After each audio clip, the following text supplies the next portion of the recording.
이번 시간에는 변수와 리터럴에 대해서 설명을 드리도록 하겠습니다. 우리 앞에서 보면 예제에서 이런 코드가 나왔었어요. int 한 칸 떼고 i는 1 이런 코드가 나왔었는데 이 코드의 구성 요소에 대해서 하나씩 제가 설명드리도록 하겠습니다. 일단 첫 번째 int라고 나왔네요. 이 int는 정수 타입을 나타내는 키워드라고 말을 해요. 이 키워드라는 건 뭐냐면 자바 언어에서 미리 정한 예약어를 말합니다. 우리가 클래스를 만들 때 퍼블릭 한 칸 떼고 클래스 한 칸 떼고 헬로우 이렇게 적었었죠? 이때 퍼블릭이라는 단어와 클래스라는 단어, 그 다음에 퍼블릭 스태틱 보이드 메인 이랬을 때 퍼블릭 스태틱 보이드 이런 단어들은, 그리고 우리 앞에서 while 반복문이라고 했던 그 while 이런 것들은 다 자바에서 미리 정한 예약어예요. 이런 예약어들을 우리는 키워드라고 합니다. 특히 이 int라고 되어 있는 키워드는 정수 타입이라는 걸 나타내요. 그래서 지금 보면 int i라고 되어 있잖아요. 이건 무슨 얘기냐면 i라는 변수는 정수를 하나 가질 수가 있다 이런 뜻입니다. 그래서 변수 i라고도 말을 하는데 이 변수 i는 아무거나 가질 수 있는 게 아니고 앞에 있는 타입만 가질 수 있어요. 앞에 있는 타입. 그래서 int 타입에 해당되는 것만 가질 수가 있습니다. 그래서 하나의 값을 가질 수 있는 공간이라고 말을 해요.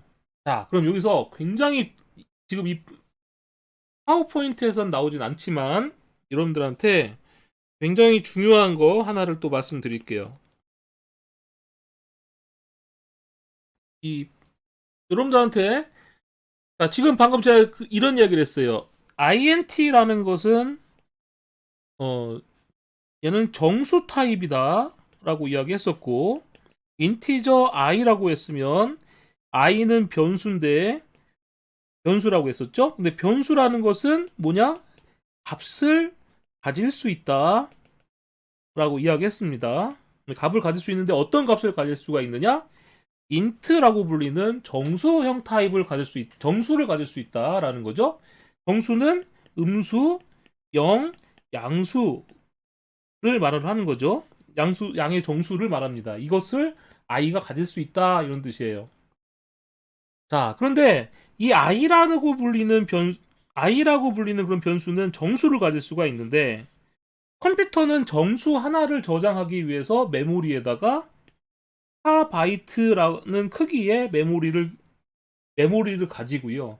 요 메모리 4바이트 안에 정수를 이렇게 가지게 되는 거예요.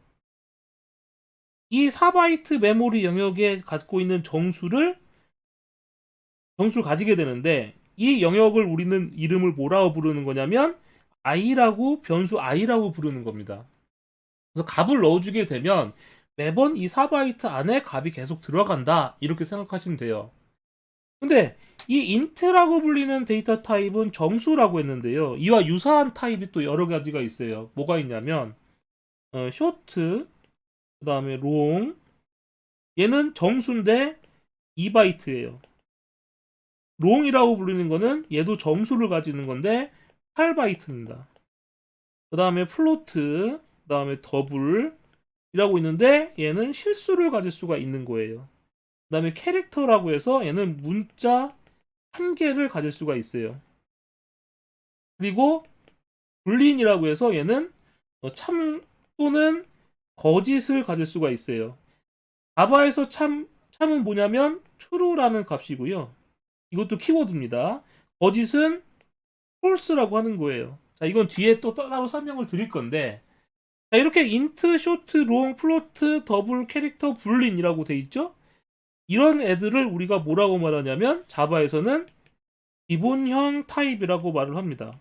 프리미티브 데이터 타입이라고 하는데 기본형 타입이라고 해요. 근데 기본형 타입을 보면 잘 한번 보시면 첫 번째 글자가 대문자예요, 소문자예요? 기본형 타입은 첫 번째 글자가 소문자예요. 잘 기억해 두세요. 기본형 타입은 무조건 첫 번째 글자가 소문자입니다. 그리고 기본형 타입은 다 크기를 갖고 있어요. 크기를 갖고 있다라는 건 int는 얘 몇 바이트라고 했어요? 4바이트. 그 다음에 뭐 플로트 4바이트, 뭐 더블, 뭐 이런 식으로 다 갖고 있어요. 그 뒤에 따로 설명을 드릴 텐데. 어, 근데 기본형 타입은 값을 메모리를 이렇게 가지게 되고,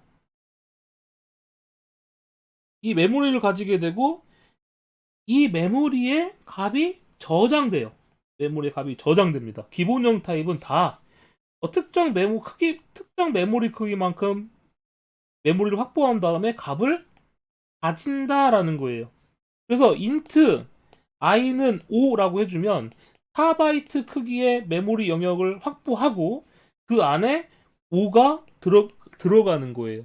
이 영역을 이름 뭐라고 부른다? i라고 부른다라는 거죠. 자, 제가 이 말씀을 왜 드리냐면, 자, 기본형 변수는 앞으로 값을 다 어떻게 하는 거냐면, 가지는 겁니다. 기본형 변수는 앞으로 값을 다 가지는 거예요.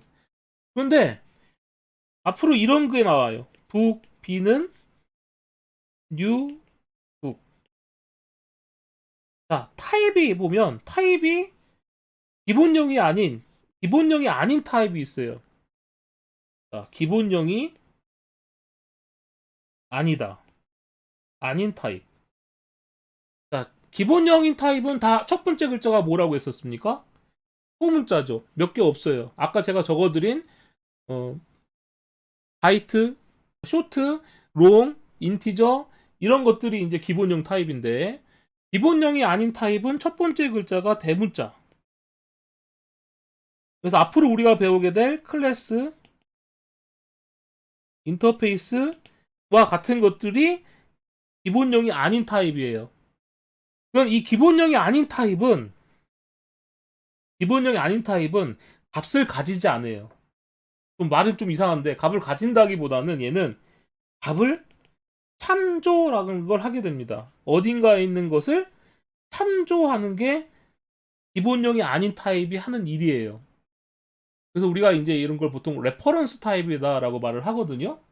기본형, 자, 기억해 두세요. 기본형은 특정한 메모리 영역을 확보하고 그 안에 어떤 값을 가지는 거라면 기본형이 아닌 타입, 앞으로 우리가 배우게 될 텐데, 한참 뒤에 좀 배우게 될 텐데, 기본형이 아닌 타입은 값을 참조한다. 정도만 알아두시면 될 것 같아요. 너무 자세하게 아실 필요는 없어요. 그래서 이제 int i는 1이라고 했을 때 이거 i를 변수 i라고 말을 하고요. 얘는 하나의 값을 가질 수 있는 공간을 갖고 그 안에 값을 가지게 되는 거고 이 숫자 1은 그럼 또 뭐라고 말하냐? 이 숫자 1은 정수 리터럴이라고 표현합니다. 그래서 리터럴이란 변수에 입력되는 값 자체를 말해요. 그래서 int i는 1이라고 돼 있으면 정수 타입 변수 i를 선언함과 동시에 정수 리터럴 1로 초기화를 한 거예요. 그래서 i라는 영역에 1이 들어갑니다. 그래서 메모리로 표현한 int i는 1이라는 걸 표현하게 되면은 정수 타입은 4바이트의 메모리를 가지고요. 1바이트, 2바이트, 3바이트, 4바이트 크기만큼 메모리를 가지고 이 안에 이진수로 된 값이 이제 1바이트는 8비트로 돼 있으니까 0으로 꽉 채워지고 맨 뒤가 숫자 1인 이런 형태로 이제 메모리상에는 저장이 됩니다. 자, 그럼 변수명은 어떻게 지어야 되느냐? 변수명은 하나 이상의 글자로 이름을 지을 수가 있고 첫 번째 글자는 문자이거나 달러 언더바일 수도 있고요. 두 번째 글자부터는 이제 숫자 문자 달러 언더바가 가능합니다. 달러 언더바 외에는 특수문자 사용은 불가능하고 길이 제한 없고 키워드는 변수명으로 사용할 수 없습니다. 그러니까 while, class, public 이런 단어로는 이제 변수명을 사용하면 안 되는 거예요. 그다음에 상수값을 표현하는 단어 true, false, null은 변수명으로 사용할 수 없습니다. 역시 이것도 역시 키워드예요. 정수 타입 변수 x, y, z를 선언하려면 그럼 어떻게 해주느냐? 두 가지 방법이 있는데 int x 세미콜론, int y 세미콜론, int z 세미콜론, 세미콜론이 빠졌네요. 혹은 int x, y, z 세미콜론 이렇게 해주시면 정수 타입 변수를 여러 개 선언할 수가 있습니다. 그리고 선언은 한 다음에 여러분들이 아무 값도 넣어주지 않으면 이 숫자를 가질 수 있는 변수들은 다 0값을 가지게 돼요. 0값을 아무 값도 안 넣어주면 기본은 0이라는 값을 가지게 됩니다. 그러니까 이건 뭐예요? x는 5, y는 10, z는 15 값을 갖게 되는 거고요. 밑에는 int x는 5, y는 10, z는 15 컴마를 기준으로 한 줄로 이렇게 표현할 수도 있습니다. 그러면 이제 정수 타입의 변수를 선언하고 출력하기라고 되어 있는데 system.out.println 가로 안에 정수를 넣어주게 되면 정수값이 출력이 됩니다.